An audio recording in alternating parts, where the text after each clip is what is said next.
I'd like to thank the Orange Bowl committee and the group that's been with us, hosted us. Capital One Orange Bowl, they've done a tremendous job, and our players have thoroughly enjoyed the weather and the stay, and excited about moving on to this game. It's been a tremendous honor to represent University of Georgia. Certainly got so many people down in the Miami area to thank, and just a wonderful host to our team. And we appreciate that. And, our guys are excited. Got a lot of respect for Coach Harbaugh and his team. They've always played a physical brand of football, and our guys are looking forward to that opportunity to go out and play. And it's really what you work all year for, is to get in this opportunity. It's a grand stage, and I know our guys are excited for this opportunity. Thanks, Coach. Now we'll hear from brief remarks from Michigan's head coach, Jim Harbaugh. Go ahead, Coach. Likewise, been a great honor to be here. Orange Bowl is a fantastic bowl and venue to host this playoff game. Our guys are really excited. We're happy to be here, but not just happy to be here. Been a tremendous amount of preparation that's gone into to this game. We know the task at hand. Georgia's a great football team, and we've had good days, really good days, good meetings, good practices. We're getting the energy up, and it's time to go play. All right, thank you, Coach. We're going to open it up for questions now. As a reminder, again, if you have a question, please use the raised hand function. When I call on you, unmute your line and identify yourself and your affiliation. If you do not have a question anymore, also please lower your hand. So first question this morning will be from Ralph Russo. Go ahead, Ralph. Good morning, gentlemen. I'll direct this question to Kirby. I think back to 2017, and your team was a little bit more of a still developing. The program was still more developing, and I'm wondering if a season like this, where the expectations, not just externally but internally, are so high, as much as you've had so much success, is it still hard to enjoy it? It's never hard to enjoy it. If you don't enjoy it, you're in the wrong profession. I enjoy the relationships with the players, block out the outside noise, day to day, going to practice, recruiting, being around our guys. That's what I enjoy. I enjoy the smiles on the faces when they make a big play, when they give up a play and they've got to fight through it. The joy is in the relationships and the coaching staff and the organization. It's not in the expectations. Certainly, that's part of what comes with being at the University of Georgia, but that's not what I concern myself with. I concern myself with guys having fun, competing at a high level, and when you do those things right, you coach guys, tough. They have a chance to be successful, and we've had a chance to be successful every year. We're certainly happy and honored to be in the college football playoff, but I don't look at the other seasons as failures either. So I get the joy out of relationships with guys. Next question comes from Mark Weiser. Go ahead, Mark. Good morning. Both of you played at schools that you are now coaching in the playoff. Given that, what does it mean to you personally to have your school in the semifinals with a chance still to win a national title? And also, I know you shared the same birthday last week. Did you get any presents that stood out? I'll let you go, Jim. Oh yeah, I got some real good ones. Kids made some things, and I got these cool GPS locators. You can put in your wallet and on your keychain. My son Jay gave me that. It was good birthday, and I think it's really cool. I think it's cool whenever I meet somebody that has the same birthday. It's such a unique one. I think December 23rd, 2 days before Christmas. So we got that in common, Kirby. That's pretty cool.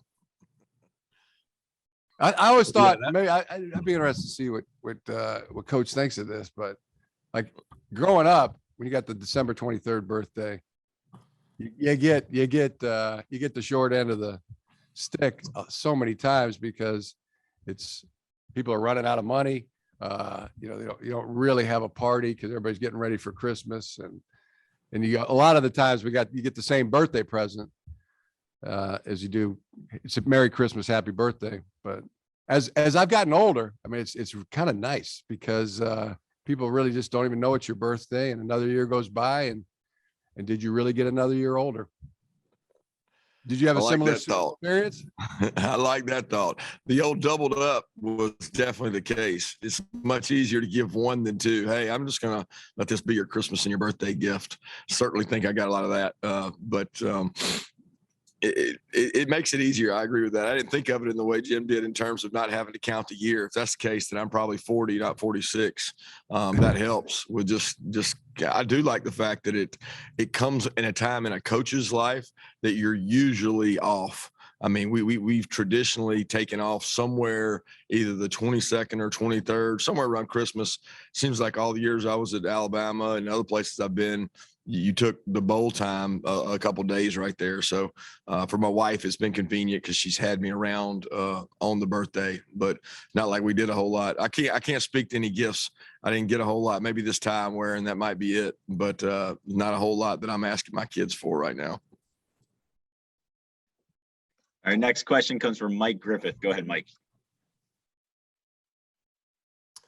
Yeah, coaches, both of you guys are known for the whole power football. Everybody says they're physical. Everybody says they play power football, but we've seen Michigan and Georgia take it to another level in terms of the commitment. I guess I'd ask you, Coach Harbaugh, just about that strategy that Michigan's had over the years and the payoff in the day and age when it seems like offensive football and fireworks is the new way to go. Well, just always striving to be really good at that, at the phase of running the football, and on defense, being able to run and hit and wrap up and make tackles and pursue. It's a physical sport. So, yeah, you always strive to be as good in that area as you can. And you want to be good in the kicking game, just like you want to be good in the, protection phases. You want to be good in the throw game. You're striving to get really good in all those phases. Yeah, I mean, to me, being physical is part of the sport. If you're not going to be physical, you're probably going to struggle. That starts with a line of scrimmage. There comes a point in almost every game where you have to be able to run the ball, whether that's 4-minute into game stuff or that's short yardage. I mean, there has to be a commitment to moving people and putting your hat on people. And nowadays it's probably done a lot more on the perimeter in terms of, there's hats on the perimeter now more than ever. And every play has, multiple plays to it. And you're playing, a defensive line block technique. You're playing it out on the perimeter. You're blocking somebody at receiver more now than you've ever, because there's a perimeter screen attached to every play. And I think that's made the premium on being physical more. I certainly understand that the game is played outside the box more than ever. But at the end of the day, when it gets cold or it gets the end of the year, wherever you're playing, you better be able to run the ball. And next question comes from Dan Matthews. Go ahead, Dan. Yeah, can you hear me? Yeah, we can hear you. Okay. Excuse me. Kirby, Coach Lanning the other day alluded to him being the one calling the plays on tomorrow night. Had you talked with him about going through that experience of having to balance both the job that you have right now and also the job that you have in the future? Yeah, we spoke when he took the Oregon job and spoke at it at length. It was quite some time now, quite some time ago now, but that's not a major concern for me. I mean, it's something that I did as a coach and many coaches have done. And we talked about it. It's, there's not a 24/7 continuum on being just the coordinator. There's guys that have other things on their mind. And he delegates his time. I trust Dan. He's done a tremendous job here. Number one, he's a great recruiter. He's loyal to Georgia. He's loyal to these players he recruited. He knows for his sake and Oregon's program's sake, he wants to play well. And he's as invested in this process as everybody is. So that's not it's not a major concern for me having him call the defenses and being the head coach at Oregon. I've seen it done many times and very confident that he's given us every effort he has. He's got a great staff with him, along with Coach Schumann and Coach Muschamp and myself. All have eyes over there. So it's not like he's alone, and he hasn't been alone all year. The next question is from Mark Stallworth. Go ahead, Mark. How you doing, Coach? I have a question for Coach Smart and Coach Harbaugh. First, Coach Smart. Todd Monken, he spoke earlier on this week on James Cook, but could you expound on his leadership and what he has meant to the team and your assessment of him during his 4 years at the program? And Coach Harbaugh, this is your third trip to the Orange Bowl in your coaching career and second with the University of Michigan, but your first time in the college playoffs. What will it take for you to duplicate your success that you did back in 2011 when you win your first Orange Bowl as coach? James has been a tremendous asset to our program. First of all, James is like a South Florida kid that's really tough, that loves the game of football. I mean, he wants to go out and play tackle every day. That's just who James is. He's like, let's go hit today. Let's go play tackle football, coach. He just grew up down here. He loves the game, wants to play well at home. His brother played in this game, Dalvin, and it means a lot to him to get to play down here. And he's been a great leader for us because, he speaks, people listen. He doesn't speak very often, but when he gets up in front of the team, people know it comes from the heart. And the way he practices and the way he plays, they respect him. So sometimes less is more. And with James, that certainly is the case. Yeah, to answer your question, we're gonna have to play good. It's gonna be about that for us to have a chance to be successful, chance to win. We're gonna have to play good, and play right up there with our best. That's what it's gonna take in this ball game. Okay, next question is from Brad Galley. Go ahead, Brad. My question's for Jim. Congratulations on winning Coach of the Year, and I'm curious after the 2020 season, you guys have talked so much about this week and throughout the year. What was this year personally for you, and to win that award and to be here in the college football playoff? It's been great. As I said at the opening, I mean, we're happy. We're really happy to be here. And Coach Smart was talking about it, just a little bit ago, and it really resonated. Yeah, there's a great joy. There's a great joy around the team, the locker room, practices. It would almost be like if you weren't happy about that, then there'd be something else we got to look into. Why wouldn't you be happy? But not just happy. There's a real narrow focus that the team has concerning this football game, and making each day, making them good days, having great meetings, having great practices, get the energy up and go play the game. Next question is from Steve Hummer. Go ahead, Steve. Yes. Hi, for Coach Harbaugh. This a couple of crass money questions, if I could. I'm wondering how you reacted on a pride level to the concessions you had to make with the new contract, and B, what led to your the idea to donate the bonuses to people affected by the COVID, and has any of that money gone out, and have you heard from anybody affected by that? Yeah, I have actually. People have been very appreciative, and I was really happy to be, blessed to be in a position to be able to do that, and it really resonated with me. Something our coach, my coach, and a lot of our coach, Bo Schembechler, has a saying here at Michigan. It says, "Those who stay will be champions," and it's always resonated with me from day one. And then those that stayed, through the through the pandemic, when there was voluntary pay cuts, mandatory pay cuts, that kind of thing, or just to be able to reward those that stayed in that way, was something that Sarah, my wife, and I wanted to do.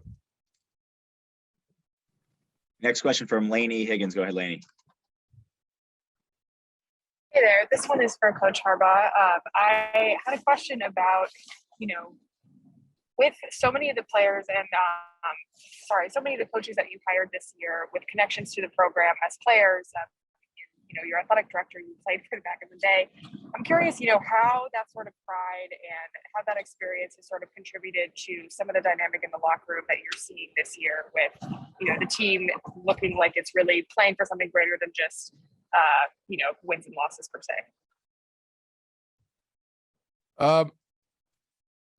Yeah, playing for each other, playing for the love of the game, playing, to get practicing and to get really good at football. I mean, there's all those things. There's been, it's like we were talking about before. I mean, there's a lot of joy that players, coaches have. The relationships are tremendous, and everybody enjoys each other company. We came back here from a really tough practice on Monday, and then to see our guys, 50, 60, 70 guys kind of head out to the water and head out to the beach. And they were doing the chicken where they got the guy on their shoulder and they're tossing the ball around in the water and running around on the beach. And it's cool. I mean, there's a lot of moments like that. There's a lot of moments where you see that, whether it's, coaches in the staff room. Gosh, we went to Joe's Snow Crab and had a nice dinner as a staff, and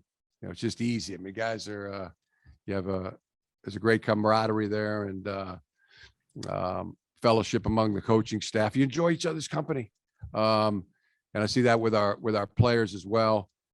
So it's wins, it's games, it's touchdowns. But there's a lot more to it. And, like Coach Smart said it really well earlier, there's a lot to it, and there's those relationships are huge. Okay, next question comes from Austin Meek. Go ahead, Austin. Jim, is Dax Hill with the team this week in Miami? Well, his status is going to be questionable. He's working through something right now, and we'll know more today, whether he'll be able to play. Next question's from Andrea Adelson. Go ahead, Andrea. This question's for Jim. With Coach McDonald coming on board, I know there have been several players on defense who didn't play a whole lot that have really been outstanding for you guys this season. DJ, David Ojabo. What do you feel like Mike has done to identify some of the players that you've had and give them these opportunities to find themselves, for them to have success this year? Well, Mike's done a great job. He got his roots at Georgia. There's a lot of things that we do. I see Georgia do. And so where Mike got a lot of his ideas, and he'll be the first one to tell you that. But he's done a tremendous job. The entire defensive staff has. He's been a really good teacher. Smart. Got a great passion for the game of football, and a couple of the players that you talked about, DJ Turner, really going into his junior year, has had a tremendous season. So is David Ojabo, and yeah, Mike deserves a lot of credit for that. The next question comes from Zach Klein. Go ahead, Zach. Hey, Kirby, just want to see what's the plan today. Is it just a light walkthrough, picture day, meetings tonight, pretty much off the grid? And do you think there's just too much downtime, kind of let's get after this like 3 days ago kind of thing? I mean, we've got our routine we go through, and we'll keep that routine the same, basically, as if we're going to play a road game today, change over some things mentally, get ourselves in a place of we hadn't been here for 4 or 5 days, and put yourself in a mental position of just arriving and getting ready for a road game, to keep that routine the same. We've got a walkthrough that we do on Fridays, before games. So we'll simulate that same setup and have our meetings and meals throughout the day, and do it just like we would a road game. Okay, next question comes from Ryan Zook. Go ahead, Ryan. Hey Jim, can you share some about the impact John Madden had on you and what the team's response has been in supporting Jesse? Yeah. There's everybody knows John Madden. I mean, it does, Jack Harbaugh, 82, me, 58, and every, down to my son, who's 9 years old, and the players and the Madden game. I mean, just so many ways he's affected, not just the game of football, but in so many ways. Been a great man, just a great man, a legend. Jesse on our team, he's adored. He's contributing, been a big factor, contributing to our success. And the day John Madden passed away, I mean, I looked over there, saw Jesse Madden. There's a Madden on a football field contributing to his team's success, and his grandfather would be very proud. The next question comes from Bob Wojnowski. Go ahead, Bob. Yeah, Jim, when last season ended, and obviously we know of all the changes that were made and everything else, the preseason, Michigan was unranked, the first unranked team to make it to the playoff. When it began, did you think it would be this would be possible to get this far this quickly from where you were last year to now? And B, has it been, I don't know, is it fair to say even smoother than you thought it would be? The approach always from the beginning and each year, I mean, every day matters, and the games are the ones that count. So we're going into our 14th game that counts. Our guys have done a tremendous job, each day, making each day matter. And then when they get to the games, they've made those days count, and been quite successful doing it. We'll continue the same formula, which is to strive to have great days. We're going to do that today. Have great meetings. We'll have a really good walkthrough. Strive to have that. Then get the energy up and go play the game. Next question is from Jason Lewis. Go ahead, Jason. Hey, Jim, I know you have a unique approach, a unique relationship with somebody on the other side. Your sister obviously married to Tom Crean. Can you talk about your relationship with him? And has your sister told you who she's going to be rooting for on Friday night? No, she hasn't. But the relationship with Tom is great. Tom is a great coach, great brother-in-law. He's like a brother to John and I. We're so fired up when Joni started dating Tom, and then when they got married, it was like getting a second brother for me. And through the years, I mean, he's awesome. What a guy. I mean, what a tremendous brother, person, coach, father. I mean, he is so rock solid. So just really proud, that you have a brother-in-law like Tom Crean. And next question for Steve Hummer. Go ahead, Steve.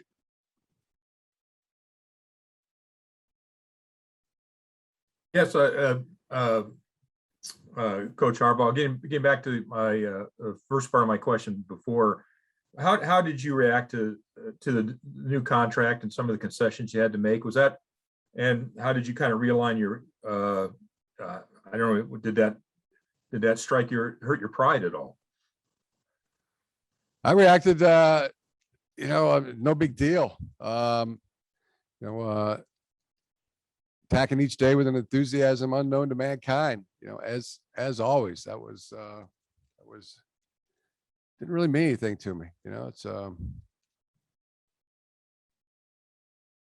just money.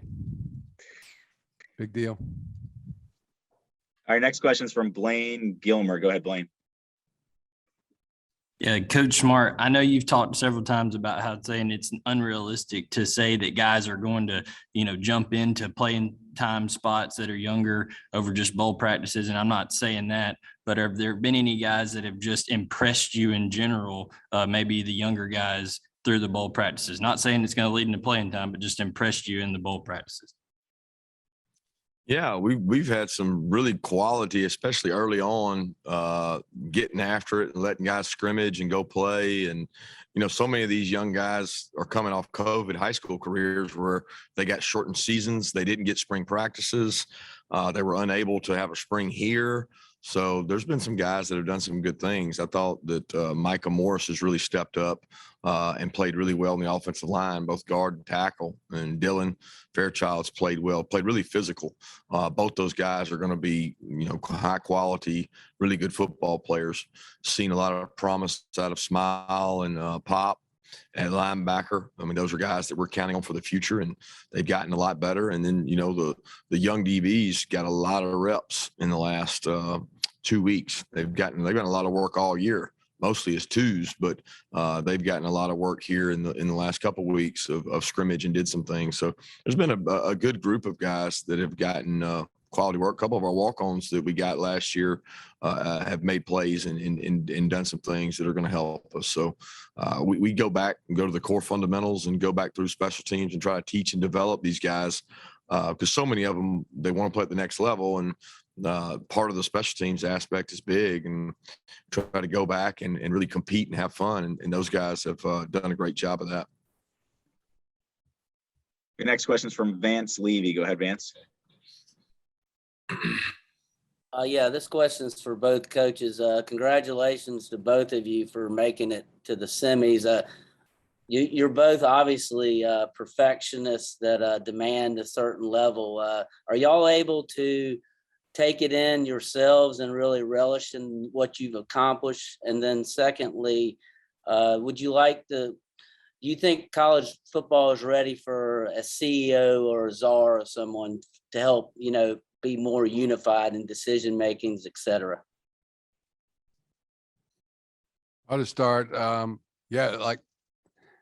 Really happy to be here. And proud of our team for getting here. Got a really tough Georgia team to play. And hopefully that's coming through. I mean, enjoying the heck out of it, and can't wait to watch our guys go compete. Same way for us. I mean, it's an awesome opportunity, being able to be a part of a lot of big games like this on the CFP stage and then back in the BCS stage, and just watching the guys play. It's memories for a lifetime. As a coach, you hope to be back. As a coach, you've been here before, but it's the players that it's really about.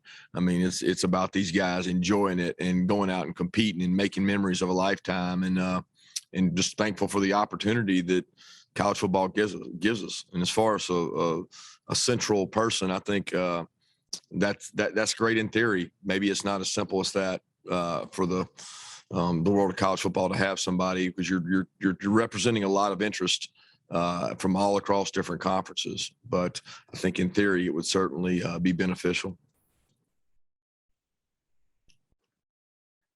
The next question is from Jake Roos. Go ahead, Jake. Yeah, this is for both of you. I feel like there's a lot of comparisons made amongst fans, the media, that you guys share some similarities, personality-wise, program-wise. Do you see a little bit of yourself reflected in each other and in each other's programs? And, what would be some of the main differences you might notice as well? I think that's hard to answer because I don't know if I know Jim well enough for that. I have seen him throughout the years compete and go to camps and work out with kids. I remember in Alabama when he played a little football down in Prattville, took his shirt off. I could never do that. He can get away with that a lot better than I can. So I have to keep my shirt on. But he's a lot of energy, and I know the recruiting events I've been to in the camps. He certainly coaches with a passion and style that I certainly admire and respect. Yeah, that was shirts and skins. It was like, I wasn't trying to take my shirt off to show off or anything. Certainly not a lot to show off, but it was an old fashioned shirts and skins game. But probably, just a lot of similarities. Both football coaches doing what we love. I can tell, listen to the coach, talk about his team. Feels that's the way I feel. You're in it for these relationships and these long and trusting friendships, and trying to get good at football. So I see those similarities, and I've been to those camps too. And Kirby was right down in there, right down in there, running the drills as well. So let's there's probably a lot more similarities than differences. And next question from Ralph Russo. Go ahead, Ralph.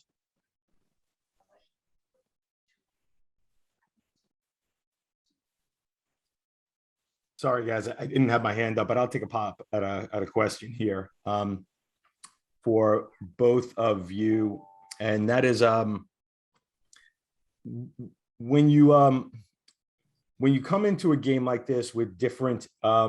It kind of alludes back to my first question to Kirby. When you come into a season like this with a little different dynamic, is the ride to get to the top sometimes a little more, I don't know if enjoyable is the right word, or there is some different meaning in the ride to get to the top as opposed to when you have already reached the top? Is there a different dynamic to a season when you feel like, you're sort of building to something as opposed to you've already accomplished it?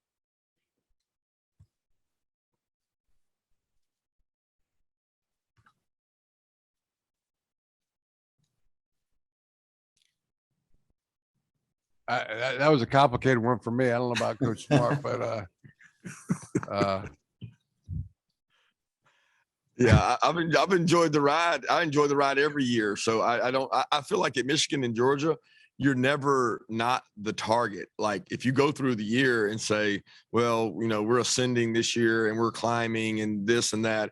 Look, it doesn't matter who we play. Both teams, we have a lot of rivals. We're very unique in that everybody's your rival in your conference when you go to play, and you're one of the top programs in the country, premier programs in the country. You get everybody's best shot. It's not about their shot. It's really about your shot. And my job is to make sure we give our best shot to everybody we play. I'm not interested in the climb and the rise, and what I'm interested in is being at our best when our best is required, and that's ultimately what we're trying to do every single game. How do we get it better? The process and the ride that you go through along the way, the bumps and the bruises, the injuries, the players in, the players out, all those pains are part of the ride and part of the process that you try to enjoy. Yeah. I would say, it doesn't matter what day it is. It's enjoyable to be working on football. Great to be out there. It could be a practice day, and you're just out there on the field, under the sky, on the turf. It's a wonderful thing. You asked me before about, I do it for free. I would do this job for free. Just love it. So whether it's the first day, first game, or position we're in now, which we're very feel really, really happy about that. I guess I just enjoy the ride the whole time. It's every day is a blessing, and happy for it and blessed for it. And next question comes from Cody Chaffins. Go ahead, Cody. Cody Chaffins from Fox 5 in Atlanta. I think you guys were talking about the camps, and last time we saw you guys together. Coach Harbaugh, you're running around in a camp in Atlanta in a Hank Aaron jersey. I wonder what you remember about that day and how fertile a recruiting area is the city of Atlanta, and how much is it? Obviously, you've got some guys on your defense there. How important is it to you?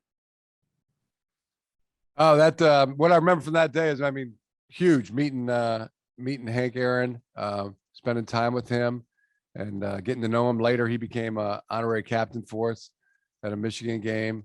His granddaughter went to Michigan. So that was a really special day, getting to cross paths with the great Hank Aaron, and then and also Coach Smart at that camp. And it's a tremendous place for football, as everybody knows. It's it's a great spot, you know, to take their football really serious and their baseball. So it's a great place for sports. Kids grow up doing it year round and, you know, take it really seriously and they're really good at it. All right, next question from Jeff Schultz. Go ahead. Kirby, you've obviously had to come back from losses, as every coach have. What's the biggest thing you've learned in bringing a team back from a loss, whether it's through trial or error, or maybe something you've observed from a coach that you worked for? Biggest thing is be technical about the process. Nobody wanted to win that game more than those kids and the coaches. The amount of time invested, the amount of work and sweat invested into it. Certainly the desires and the want to is always there, but be technical on things we can improve. Don't be judgmental. Don't say things, if you do this and if you do that, you're going to get your butt beat. You know, you're very technical about it. What can we do better from everything? And that's the way we approach anytime we have a loss. As a matter of fact, we approach every win that way too. And believe it or not, you know, there's a lot of games we won this year that we didn't play well, and people find that hard to believe, but there's so many technical things you can correct, and we try to do that. So we don't approach it different with a loss, no matter what kind of loss that is, whether it's close, distance, what the reason is. Be technical about it. Really try to improve in the areas that you a lot of times that's the most improvement you can make, and they seem to listen a little more after a loss, and that's certainly the way we approach this last one. All right, we've got a little less than 5 minutes left here, so time for a couple more questions. Next one's from Mike Griffith. Go ahead, Mike. Yeah, coaches on both your alma mater. How is it different coaching there than other places, if it is? And obviously, you both have had high profile jobs in other places. Clearly, there's some advantages. Are there disadvantages, and how is it different?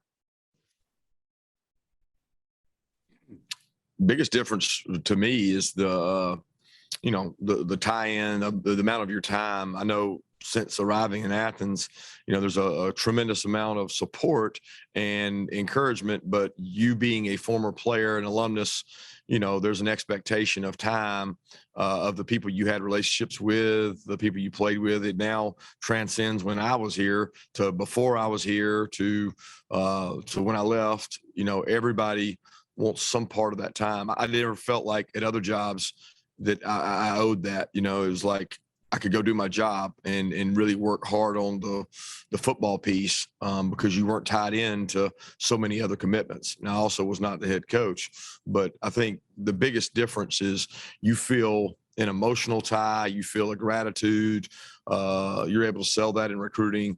But the hardest part is just the time commitment to so many that have an expectation of it. For me, it's been great. Enjoy the heck out of it, and there's no downside. Just really honored to be the coach here, and it's always been a big team effort. I mean, that's the thing that I learned as a player here. I mean, started by Bo Schembechler. You know, it's all about the team, and and we try to continue that, you know, that idea, that legacy. None of us is as smart as all of us. And, you know, as a team, the more we play like a team, the better off we're going to be. All right, 2 more questions. Next one's from Angelique Changlis. Go ahead, Angelique. Jim, Andrew Stuber, I think it was yesterday, was talking about how encouraged he is by this offensive line, the conditioning, the mental approach in late game situations. And I was wondering your impressions of that. And also for clarification, I was just wondering, is Dax in Florida? He's not right now. He might be. So it's there could be, he could be here today. He may not. But not currently in Florida, no. Could you respond to my other question about the offensive line, please? I think you kind of cut yourself off. What was the question, Andrew? The Stuber question was, it was just, I had asked Andrew Stuber about how strong this team, this offensive line has been mentally and conditioning wise in late game situations, particularly late in the season. And I was wondering your impressions of that. Yeah, I'd agree. Been fantastic. Been strong. You know, and that shows up in a lot of ways. I mean, the group has stayed healthy pretty much all season long. The starters, have remained healthy and available every game. They look like they're moving around in the fourth quarter as well as they were in the first quarter. So in shape, strong, smart, cohesive group. Yeah, would agree with that all the way. Okay, last question this morning from Bob Wojnowski. Go ahead, Bob. Yeah, Jim, just a quick follow-up. At an ESPN interview you did, I think maybe last week, you talked about before the season bringing the buzz back, and where is the buzz right now about Michigan football? Do you feel like that is back, and do you personally feel rejuvenated? Yeah, I feel like the buzz created some new buzz. This 2021 team. Yeah, let's face it had died down a little bit, and I do feel like our guys have created some new buzz, and it's been a good thing.